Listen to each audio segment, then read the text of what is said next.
महिलाएं मांग में सिंदूर लगाते समय क्या गलतियां करती हैं, इस गलती को न भूलें क्योंकि यह आपके परिवार को नुकसान पहुंचा सकता है, खासकर आपके पति की मृत्यु और आपके पति से अलग होने का कारण बन सकता है। पूरी जानकारी के लिए इस वीडियो को अंत देखें। दोस्तों, हिंदू धर्म में सुहागन महिलाओं के जीवन में सिंदूर का एक खास महत्व है। हिंदू धर्म की मान्यता के अनुसार सिंदूर को सुहागन महिलाओं के सुहाग का प्रतीक माना जाता है। विवाह के समय भी सिंदूर दान की विधि का एक खास महत्व है। इसके बाद ही विवाह की विधि को पूर्ण माना जाता है। धार्मिक मान्यताओं के अनुसार सिंदूर लगाने के भी कई नियम होते हैं जिनका पालन करना अनिवार्य है। सिंदूर लगाने के संदर्भ में जो भी नियम बताए गए हैं, सभी सुहागिन महिलाओं को नियमों का विधिपूर्वक पालन जरूर करना चाहिए, अन्यथा उनके जीवन में परेशानियां उत्पन्न होने लगती हैं और उनके पति को कष्ट सहने पड़ते हैं। जो महिलाएं सिंदूर लगाने के नियमों का पालन नहीं करती, ऐसी महिलाओं के पति को धन और स्वास्थ्य संबंधित समस्याओं का सामना करना पड़ता है। तो आइए जानते हैं सिंदूर लगाने के वो कौन से नियम हैं जिनका पालन हर महिलाओं को जरूर करना चाहिए। दोस्तों, नंबर 1, शादीशुदा महिलाओं को सदैव सिंदूर अपने पैसे से खरीद कर लगाना चाहिए। किसी अन्य के पैसे से खरीदा गया सिंदूर लगाने से आपको बचना चाहिए। दोस्तों, नंबर 2, चाहे कितनी भी बड़ी मजबूरी हो, लेकिन शादीशुदा महिलाओं को किसी दूसरी महिला के सिंदूर को अपने मांग में भरने से बचना चाहिए। किसी दूसरी महिला के सिंदूर को मांग में भरना बहुत ही अशुभ होता है। ऐसा करने वाली महिलाओं के पति को धन संबंधित समस्याओं का सामना करना पड़ता है।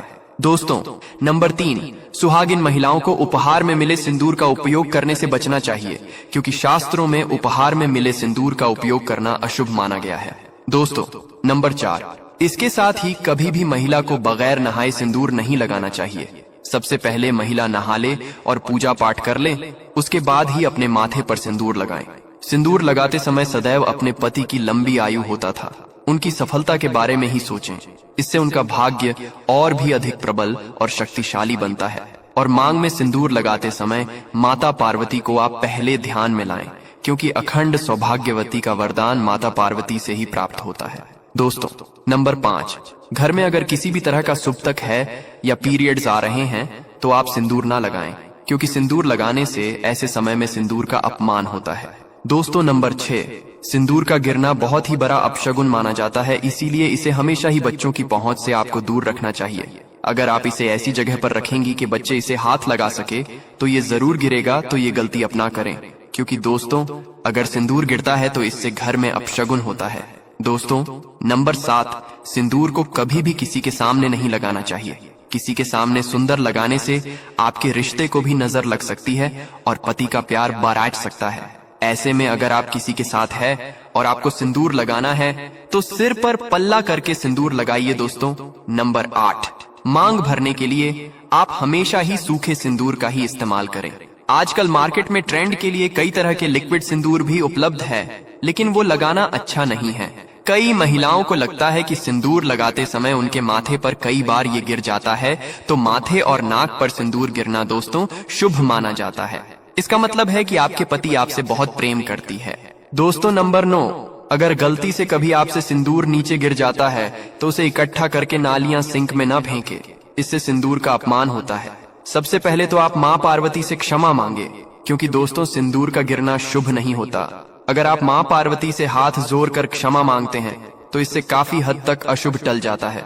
उसके बाद सिंदूर को इकट्ठा करके माथे से लगाकर किसी पेड़ के नीचे रख दें। दोस्तों, नंबर 10, अगर आपसे सूखा सिंदूर सही तरीके से नहीं लगाया जाता है तो आप अपनी उंगली या माचिस की तीली को थोड़ा सा गीला करके सिंदूर में टच करके अपने माथे पर लगा सकते हैं। इससे सिंदूर ना ही फैलेगा और ना ही आपके चेहरे पर गिरेगा, लेकिन इस्तेमाल आपको हमेशा सूखा सिंदूर ही करना है। दोस्तों, नंबर 11, शास्त्रों के अनुसार जो भी स्त्री अपनी मांग के सिंदूर को अपने बालों के पीछे छुपा लेती है तो उसके पति को समाज में मान सम्मान नहीं मिल पाता। जिससे ऊंचाई को छूना चाहते हैं वहां तक वो पहुंच ही नहीं पाते और हमेशा असफल रहते हैं। समाज में तथा रिश्तेदारों के बीच में वो छुपे रह जाते हैं। इसीलिए सिंदूर जितना लंबा आप लगाएंगे और आगे की तरफ माथे पर लगाएंगे, आपके पति का भाग्य उतना ही अच्छा और प्रबल होगा, क्योंकि माथे पर सिंदूर लगाने से स्त्री की शक्तियां जागृत रहती हैं। दोस्तों, नंबर 12, शास्त्रों में यह स्पष्ट बताया गया है कि महिला को सदैव नाक की सीट पर ही माथे में सिंदूर लगाना चाहिए। कभी कभी महिला जब टेढ़ी मांग निकालती है तो उसी जगह पर वो सिंदूर लगा देती है। शास्त्रों में ऐसा करना बिल्कुल अशुभ माना गया है। ऐसा करना आपको आपके पति से दूर कर देता है। दोस्तों, नंबर 13, नवविवाहित कन्या इस बात का जरूर ध्यान रखें कि जो विवाह के समय उन्हें मांग में सिंदूर लगाया जाता है, वो सिंदूर उन्हें हमेशा संभाल कर रखना चाहिए। और जब कोई विशेष कार्य या विशेष पूजा आपके घर में हो तो उस समय पर थोड़ा थोड़ा सिंदूर आप जरूर लगाएं। इससे विवाह के समय जो आपको विशेष आशीर्वाद मिलता है वो हमेशा आपके कार्यों में आपको सफलता दिलाता है तथा आपके परिवार में खुशियां और सुख समृद्धि बनाए रखता है। दोस्तों, नंबर 14, आपको सिंदूर में 1 रुपया का सिक्का जरूर रखना चाहिए। ये बहुत ही ज्यादा शुभ माना जाता है। ऐसा करने से आपको माता पार्वती का आशीर्वाद मिलता है। इसलिए आपको अपने सिंदूरदानी में जिसमें भी आप सिंदूर रखती है उसमें 1 रुपया का सिक्का जरूर रखना चाहिए। दोस्तों, नंबर 15, कई महिलाएं ब्यूटी पार्लर जाती हैं और वहां जो भी महिला या मेकअप करने वाली होती है वो खुद ही आपकी मांग में सिंदूर लगा देती है, लेकिन ये अशुभ माना गया है। आप उन कर्मचारी को जानते नहीं हैं तो उनका आचार व्यवहार आपको नहीं पता, फिर भी आप हमसे सिंदूर लगवा लेती है, जो कि बिल्कुल भी सही नहीं है। हमेशा सुंदर आप खुद ही लगाए या फिर अपने पति के हाथ से लगवाए तो ज्यादा शुभ रहता है। अगर आपको सपने में सिंदूर दिखाई दे तो ये बहुत ही ज्यादा शुभ माना जाता है। सपने में मांग में सिंदूर का दिखाई देना ऐसा माना जाता है इससे आपको आपके मायके से बहुत ही बड़ी खुशखबरी मिलने वाली है, और अगर कोई अशुभ आपके साथ होने वाला होता है तो वो भी टल जाता है। दोस्तों, अगर कुंवारी स्त्री को सपने में खुद को सिंदूर लगाना दिखाई देता है तो इसका मतलब है कि उसकी शादी उसके मन चाहे पसंद के वर्ग के साथ होने वाली है। दोस्तों, अगर घर में आपके पति से बन नहीं रही है या घर में लड़ाई, कलएश इत्यादि का माहौल रहता है तो इस दोष को दूर करने के लिए आप सरसों के तेल में थोड़ा सा सिंदूर मिलाकर अपने घर के मुख्य द्वार पर स्वस्तिक या ओम का चिन्ह बनाएं। इससे आपके पति का प्यार आपके लिए अधिक बारायज जाता है और क्लेश इत्यादि का माहौल दूर हो जाता है।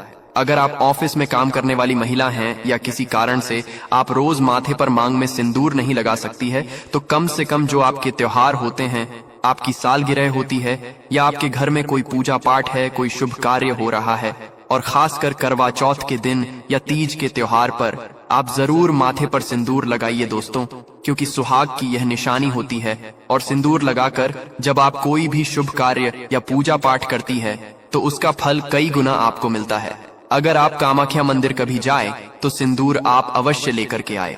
कामाख्या माता के मंदिर का सिंदूर बहुत ही चमत्कारी माना गया है और इससे अगर कोई सुहागिन महिला प्रत्येक दिन अपने माथे पर लगाएं तो उसके घर परिवार में सदैव खुशियां बनी रहती हैं और ऐसी सुहागन महिलाएं सदैव सौभाग्यवती रहती हैं और पति पत्नी के बीच का रिश्ता सदैव के लिए बना रहता है।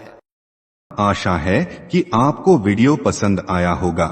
आइए अगले वीडियो में फिर से जुड़े। कृपया हमारे चैनल को सब्सक्राइब करें। आगे प्यार फैलाएं। आपका दिन शुभ हो।